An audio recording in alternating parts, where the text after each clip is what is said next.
मैं माला की एक नई परंपरा अभी शुरू करता हूँ। माला की नई परंपरा देखिए।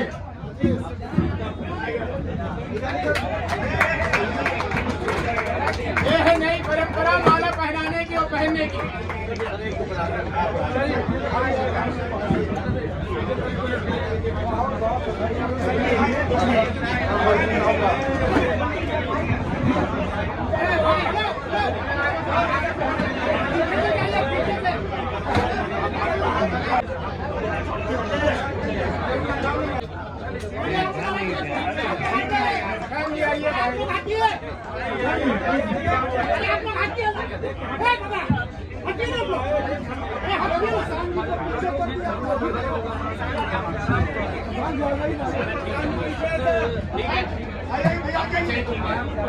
एक आग्रह है जो हमारे कार्यकर्ता है, जो अध्यक्ष है, जो कमेटी के सदस्य है, जो आरसीपी साहब अब आगे सवाल जवाब सब इन्हीं से कीजिएगा। आरसीपी साहब पर सवाल वाला आप लोग नया बनाए भी होंगे कल के बाद रात भर सोचने के बाद, तो वो सवाल भी आप आरसीपी साहब को से कीजिए और उदय जी से मैं चाहूंगा 2 शब्द से शुरुआत करें। बहुत बहुत धन्यवाद।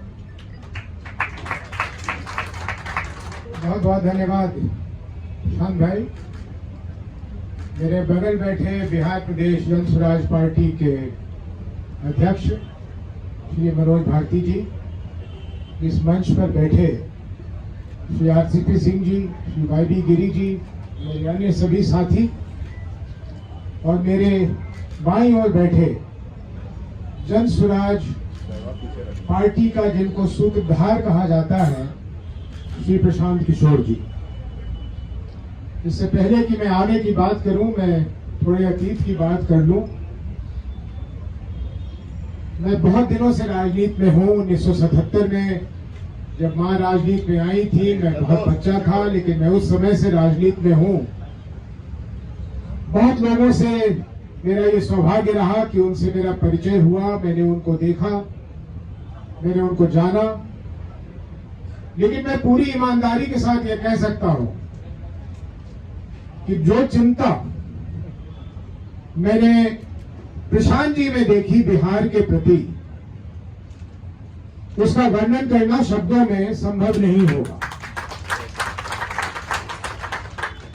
कल्पना कीजिए कि एक व्यक्ति जिसको दुनिया की हर वो ख्याति, हर वो सुख प्राप्त हो जो अपनी बची हुई जिंदगी जो लंबी हो ईश्वर की कृपा से ऐशो आराम में गुजार सकता था, उसने हम लोगों के साथ बैठकर इस कल्पना को बनाने में लग गए कि बिहार में कैसे एक परिवर्तन हो सकता है बिहार के भलाई के लिए। हम लोग कुछ ही साथी थे और वार्ता से बात निकली कि हम बिहार में एक अभियान चलाएं। अभियान की जब बात आई तो मैं थोड़ा सा सहम सा गया था, क्योंकि उम्र को ध्यान में रखते हुए मेरे लिए संभव नहीं था कि जो कल्पना की जा रही थी वो मैं करूं। लेकिन प्रशांत जी आगे बढ़ के उन्होंने कहा कि ये काम हम करेंगे।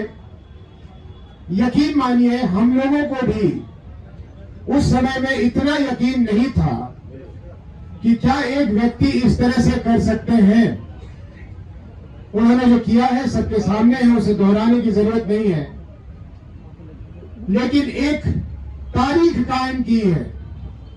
भविष्य में जहां जन स्वराज पार्टी पहुंचेगी वो भविष्य के गर्भ में है, लेकिन जो वर्तमान में हमने होते हुए देखा है उसको एहसास कर लेना, उसको ग्रहण कर लेना, ये अपने आप में एक हम लोगों के लिए सौभाग्य है। कल शाम को जब हम बैठे हुए थे प्रशांत जी के साथ, तो मैंने देखा कि अपने पजड़े को बार बार ऐसे कर रहे हैं। तो मैंने कहा क्या हुआ, आपको कोई तकलीफ है इसमें? तो इन्होंने मुस्कुराते हुए कहा कि हाँ, अभी कुछ दिन पहले मेरा पजड़ा टूट गया था। मैंने कहा क्या?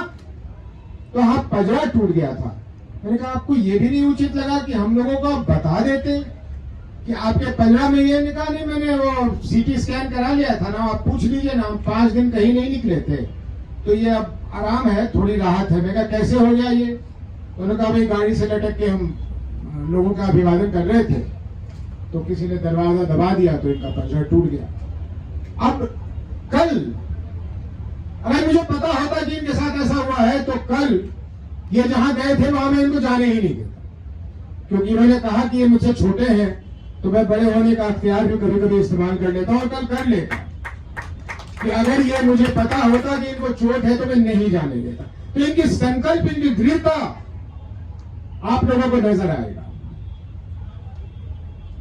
जिस तरह के लोगों को प्रशांत जी की मेहनत ने जन सुराज अभियान के साथ जोड़ने का काम किया है, मैं नहीं कहूंगा कि प्रशांत जी ने उनको जोड़ा है। जन सुराज अभियान जिस मकसद को लेकर चला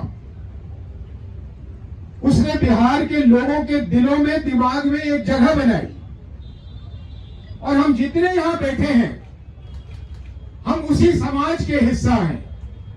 हमारी सोच, हमारी चाहत वहीं से पैदा होती है। हम सारे लोग जुड़े हैं क्योंकि जन सुराज अभियान ने जो अपनी विचारों को लोगों के बीच में रखा उससे लोगों में आकर्षण पैदा हुआ। और फख्र के साथ ये भी कह सकता हूं कि हाल फिलहाल में बीते कुछ दशकों में शायद ये पहली पार्टी है, जन सुराज पार्टी, जिसकी रूपरेखा एक पार्टी की तरह नहीं देखी गई थी। ये प्रशांत जी का बनाया हुआ पार्टी नहीं है, ये उदय सिंह का और या किसी का भी बनाया हुआ पार्टी नहीं। ये बिहार की जनता के मांग पर यह पार्टी बनी है। जन सुराज अभियान जब अपने चरम पे पहुंचा तो लोगों ने पूछना शुरू किया कि ठीक है आपकी बात हमें समझ आती है, लेकिन कैसे, इसका कौन सा प्लेटफॉर्म होगा? और इसलिए 2 अक्टूबर पिछले साल प्रशांत जी ने घोषणा किया कि जन सुराज अभियान तो चलता रहेगा लेकिन जन सुराज पार्टी भी चलेगी जो एक राजनीतिक प्लेटफॉर्म बिहार के लोगों को देगा। मैं काफी दूर तक आपको इतिहास में ले गया। भविष्य में, और मैं खास करके ये अपने प्रेस के हमारे जितने साथी हैं उनके लिए कहना चाहता हूं, प्रशांत जी, मनोज भारती जी, आरसीपी सिंह जी, वाईडी गिरी जी, उदय सिंह जी, बाकी हमारे सब साथी, हम बिहार में किसी से लड़ने नहीं आए, हमें किसी से लड़ाई नहीं है। इसको हम लोग गलत तरीके से न पेश करें कि हम जदयू से लड़ेंगे, हम आरजेडी से लड़ेंगे, हम बीजेपी से लड़ेंगे, हम किसी से नहीं लड़ेंगे। हम बिहार के जनता के विकास के लिए एक नए विचार को लेकर आए हैं और हमारे विचार को हमारे लोगों के बीच में पहुंचने तक जो भी रुकावटें सामने आएंगी, चाहे वो बीजेपी के रूप में हो या जेडीयू के रूप में हो या आरजेडी के रूप में हो, हम एक एक जन स्वराजी ये संकल्प लेते हैं कि हम उनसे टकराएंगे और बिहार की जनता तक अपनी सोच और अपनी बात पहुंचाएंगे। अंतोगत्वा फैसला करना मालिकों के हाथ में है और बिहार के मालिक बिहार की जनता है।